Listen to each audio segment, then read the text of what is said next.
Olá, amigos do Justificando. Estamos hoje com Gabriela Cunha Ferraz. Ela é colunista do Justificando e escreve sobre o tema de refugiados. Quantas vezes você não viu ela escrevendo sobre isso? Pois é, hoje está todo mundo dando atenção por causa do nosso momento e tudo que está acontecendo na Síria e no resto do mundo também. E é sobre isso que a gente vai conversar hoje.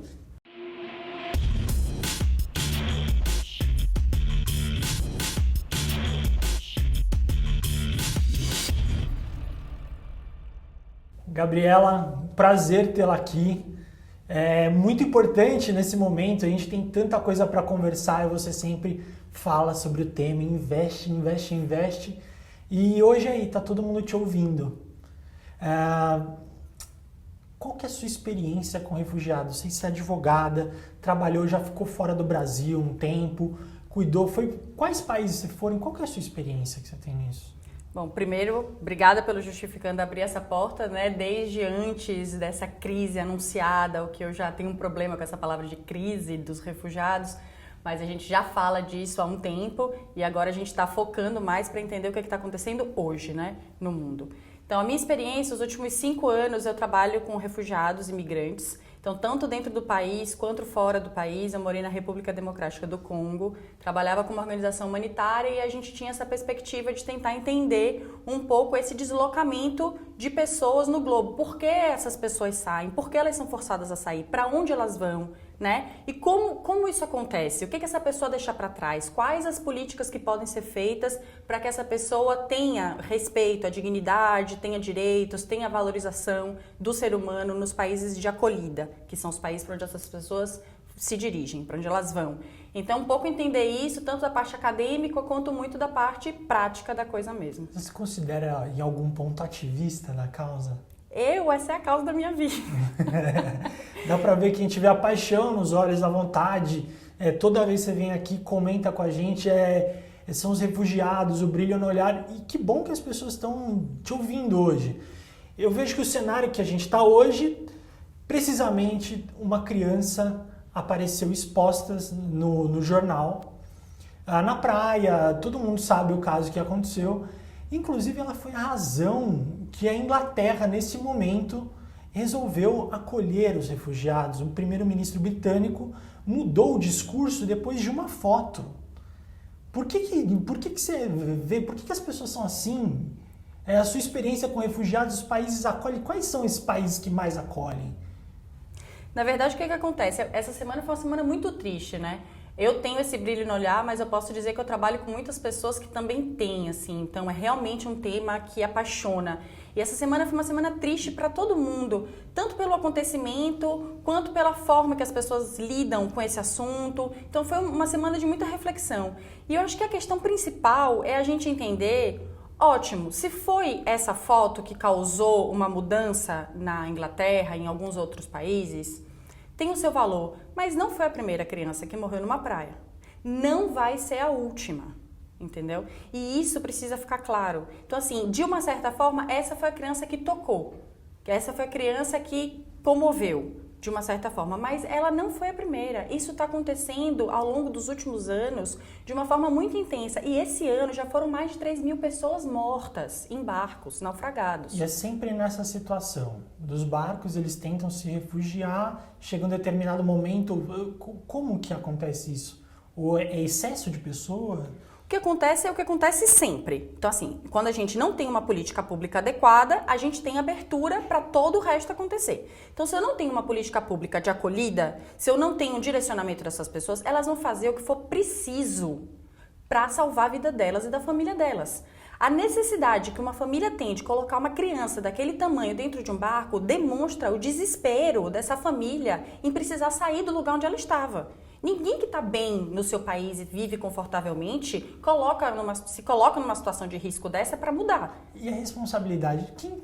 Tem algum órgão? Quem que seria o órgão, a responsabilidade de dar acolhida, de fazer esse resgate humanitário? A gente tem uma convenção, que é das Nações Unidas, que é a Convenção da ONU, que é de 1951. Inclusive, essa data é uma data importante porque ela é de 51, exatamente porque ela foi feita no pós-guerra, no pós-segunda guerra. Então, era aquele momento onde a gente estava protegendo os deslocados europeus, né, que viviam ali. Então é uma convenção que foi ratificada pela maioria dos países e esses países são os países responsáveis pela acolhida. Existe uma responsabilidade objetiva de países que ratificam a convenção. Você está me dizendo hoje que a convenção ela existe por causa dos europeus e nesse momento os europeus estão se recusando da acolhida.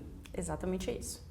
Então, eu fiz essa Convenção em 51, os países assinaram, inclusive o Brasil é um estado signatário da Convenção, né? Então, isso transforma esse país imediatamente num país de acolhida. Enquanto país de acolhida, esse refugiado que chega até a fronteira, ele tem que entrar. O princípio fundamental dessa Convenção é o princípio do non-refoulement, que é a não devolução. Eu não posso deportar um refugiado que chega na minha fronteira. Esse é o princípio 1. Do refúgio. Então, o refugiado que chega, o refúgio, ele é caracterizado pela impossibilidade de voltar ao seu país de origem. Eu não posso voltar ou porque eu vou morrer, ou porque eu vou ter direitos graves, como direito à liberdade, direito à integridade física, violados. Então, o que acontece? Eu fujo. Nessa fuga, o país que me acolhe, a primeira coisa é que ele é proibido de me devolver. Então, o que acontece muito e sempre aconteceu, acontecia lá em Lampedusa, por exemplo, né, que é ali no sul da Itália. Muitos barcos chegavam e aconteciam de os barcos chegarem, as pessoas nem chegarem a desembarcar e já serem deportadas. Né? Então, inclusive, existe na Corte Europeia de Direitos Humanos, existem decisões que foram tomadas contra a Itália, contra a Grécia, por esse tipo de tratamento, por não respeitar as convenções internacionais e regionais. Então, isso é um fator. Independente do número de pessoas, você tem que aceitar, você tem que acolher. Isso porque você é signatário do tratado. Isso. A convenção ela não coloca número, ela não coloca limite em quantidade de pessoas. Então, de fato, a gente atualmente está enxergando uma quantidade muito grande. Mas a gente também nunca olhou para esse lado antes. Então, a gente não tem nem como dizer que há 2 anos, há 3 anos era X% menos. Né? Então a gente tem uma situação que é uma crise humanitária, isso é muito reflexo da política de anos e anos e anos de exploração de um continente.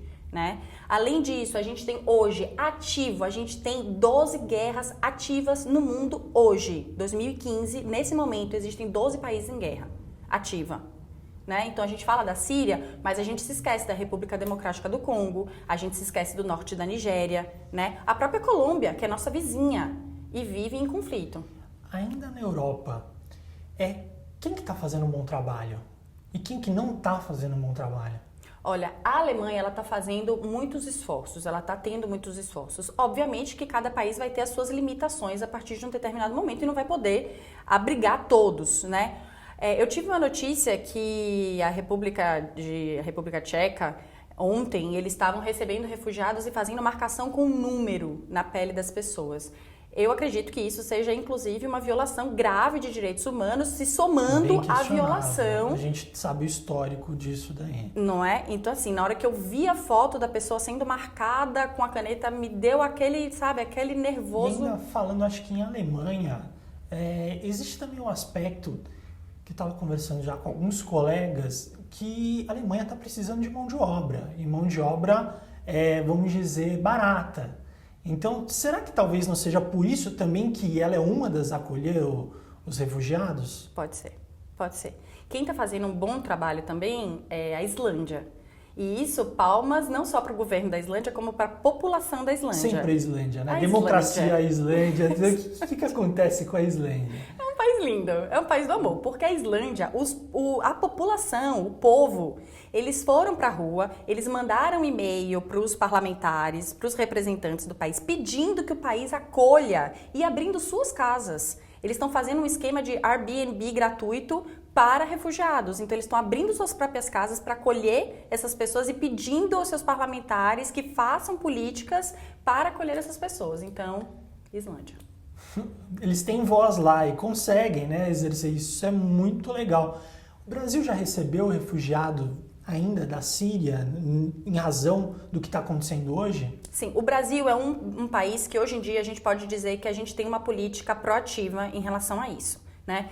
O Brasil há 2 anos ele editou uma resolução, que é a Resolução Normativa 17, do Conselho que protege os refugiados, que é do Ministério da Justiça. E essa resolução, ela vai vencer agora no dia 22 de setembro. Então, a gente espera que ela seja automaticamente renovada. Se vencer, o que acontece? Se vencer, acabou. Mas ela tem que ser automaticamente renovada. Estamos todos esperando isso. Ela é inédita. As pessoas podem fazer alguma coisa para ajudar?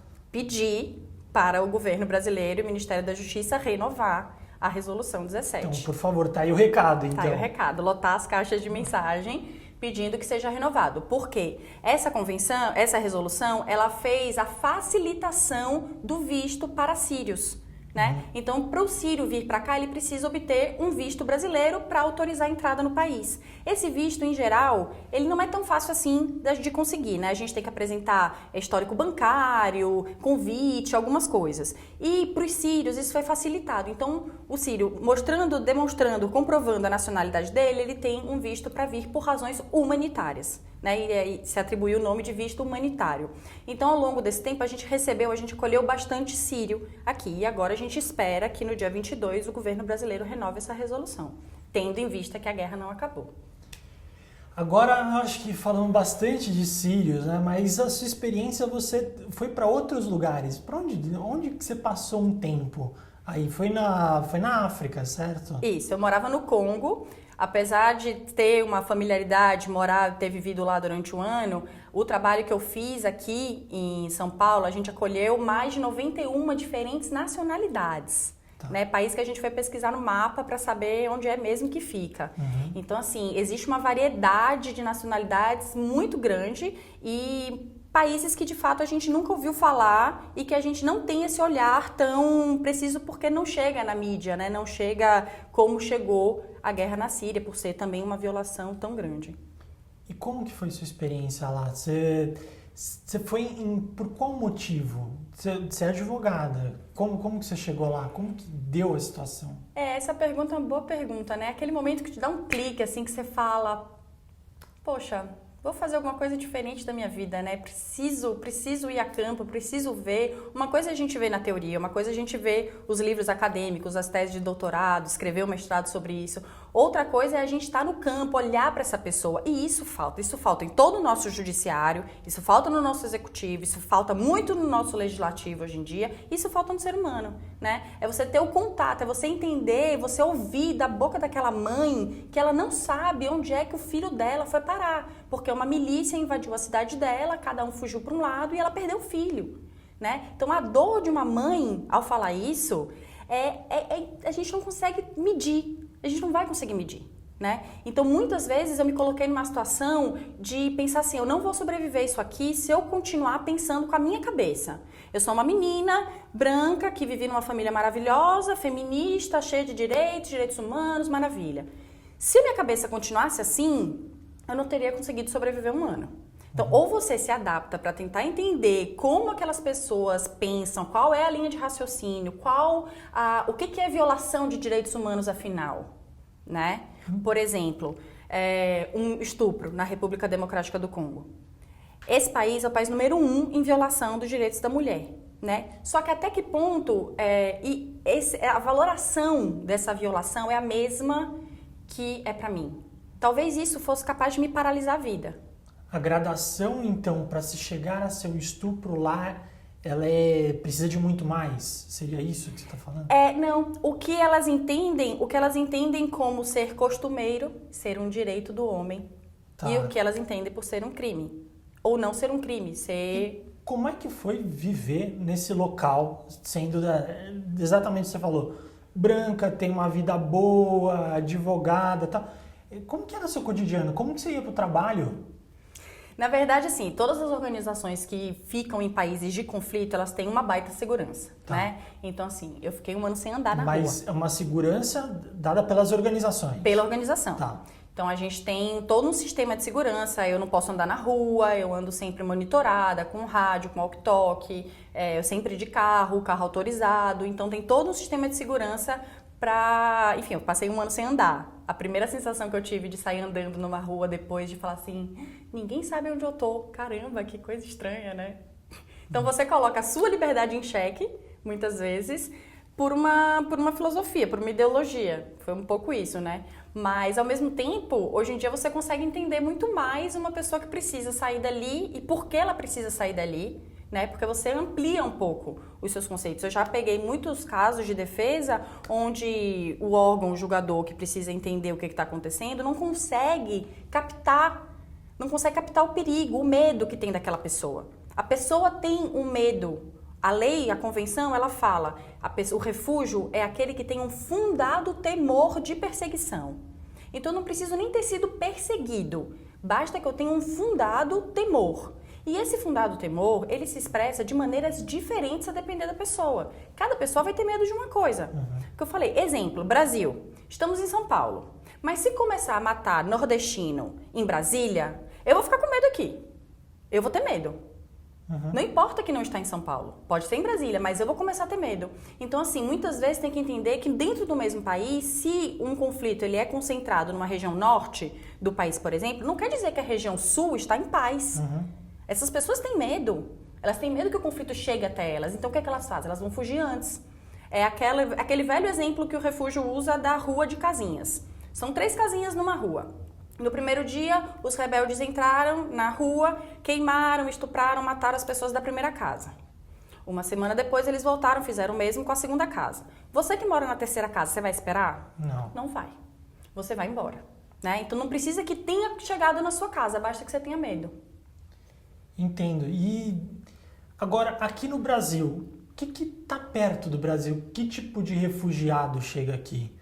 Qual que é o trabalho que o Brasil faz hoje com a questão do refugiado? O Brasil hoje ele acolhe, né, as pessoas, a gente é signatário da convenção, então a gente tem tido um trabalho bastante interessante nessa área de acolhida, tanto com a resolução dos sírios, né, e tem sido um país receptivo. E esse número vem aumentando e a gente espera que a política brasileira continue nesse sentido e não tenha retrocessos, né, que isso é uma questão importante. Até porque no mundo onde tem 12 guerras ativas e onde a Europa está fechando as portas, a gente vai ter que escolher novos caminhos, né, para o refúgio. E o Brasil está despontando como um deles nos últimos 5 anos. Então, nos últimos 5 anos, a gente teve um aumento significativo do número. Mas mesmo sendo significativo, esse número é irrisório quando comparado ao número de refugiados em outros países. Então, a gente tem 8.000 refugiados reconhecidos no Brasil, que é um número extremamente baixo quando comparado, e a gente tem 12.000 pessoas aguardando a decisão se vai ser concedido ou não o refúgio para elas. Então aí a gente tem, digamos, 20.000 pessoas nesse mundo do refúgio. Quando comparado à população brasileira, é um número irrisório. A situação na América do Sul, a gente tem refugiados de amigos próximos, ou o trabalho é mais de pessoal que vem de longe mesmo? Quais são as maiores nacionalidades? A maior nacionalidade brasileira é colombiana. Então agora a Colômbia entrou para o Mercosul, mas antes de estar no Mercosul, o número de refugiados colombianos era muito grande no país, né? Era o número 1. Por quê? Pela proximidade, pela língua, né? São pessoas que estão em deslocamento porque existe de fato um conflito ativo e é isso que eu digo, a foto desse menino comoveu muita gente, mas saiu um mês passado a foto de famílias inteiras precisando atravessar o rio entre a Venezuela e a Colômbia, e não foi feito, assim, as pessoas não conseguiram se comover com isso. Então, a minha pergunta é o que precisa acontecer para as pessoas se comoverem para essa causa? Porque é uma causa urgente. É uma causa urgente. Ou a gente dedica mais orçamento público, mais pessoas, mais estudos para isso, ou não tem jeito. A gente chegou no limite que ou vai fazer, ou vai fazer. Ou vai fazer por bem, ou vai fazer por mal, ou pessoas vão morrer. Crianças vão morrer, idosos vão morrer, mulheres vão morrer. E essa morte, ela é da nossa responsabilidade. Porque eu tenho a impressão que as pessoas acham que o menino morreu na praia e que, ok, eu vi no Facebook, eu postei a foto e é isso aí. Não, você é responsável, seu país é responsável, seu governo é responsável. Todo mundo que assinou essa convenção é responsável pela morte dessa criança e de todas as outras. E o deslocamento de pessoas que aconteceu, porque o que aconteceu foi que o Nicolás Maduro, ele deportou os colombianos de volta para a Colômbia. Então todas essas famílias atravessando o rio com colchão, com criança, com os únicos pertences que tinham, como alguém pode ver essas fotos e também não se comover? Sabe? Então assim, é uma questão de solidariedade internacional, né? E óbvio, a gente tem que trazer isso para dentro da soberania dos estados e estudar, mas isso precisa estar na pauta do dia. A questão é essa, precisamos sentar, os governantes precisam entender o que está acontecendo, precisam ser proativos, porque senão mais pessoas vão morrer. Eu vejo assim que a gente fala muito, as pessoas estão comovidas com... Mas o que cada um pode fazer hoje? Existe, seja lá apoiar uma causa ou ajudar a doar alguma coisa, hoje na situação dos refugiados, o que fazer para o cidadão comum? Olha, eu acho que muita coisa nesse sentido de boa ação, de doação, isso tudo é bem visto. Mas, por exemplo, pensando politicamente, hoje no Congresso a gente tem um projeto de lei para alterar a lei de migrações. Todo brasileiro devia estar lotando a caixa postal do Aloysio Nunes, que é o autor do projeto, e de todos os companheiros dele, para que esse projeto seja votado. Né? Então esse projeto precisa ser votado, a gente precisa alterar essa lei. Hoje a nossa lei de migrações, ela é de 1980, é da ditadura. Ela só fala em segurança pública. Não é esse o nosso foco. A gente tem que ter um foco no ser humano, no humanitário, nas necessidades dessa pessoa. E é isso que a gente tem que estar pedindo para os nossos representantes. Então, vereadores de São Paulo, começar a ativar a Assembleia Legislativa, os deputados, para a acolhida dessas pessoas, a gente tem que começar a pedir a criação de abrigos públicos. Os abrigos que tem na cidade são muito poucos, a gente tem pouquíssimas vagas. A gente tem a Igreja Católica que tem seus abrigos, mas a gente precisa de política pública. Então a gente precisa começar a entrar nesse lado político, pressionar os nossos representantes e pedir ações, Secretaria de Direitos Humanos, começar a movimentar essas pessoas pedindo solução e políticas integradas de atenção. Gabriela, excelente, obrigado. Espero que você seja escutada aqui no Justificando, fora do Justificando, por diversas outras vezes, porque o assunto a gente sabe que não aconteceu agora, ele é um assunto permanente e ele tá aí, as pessoas precisam saber. Parabéns pelo trabalho, seja como advogada, como ativista, como escritora. Você que acompanha o Justificando, ficou aí excelente entrevista, compartilhe no nosso Facebook, inscreva-se no nosso canal do Twitter. Toda quarta-feira você já sabe, seu compromisso é aqui.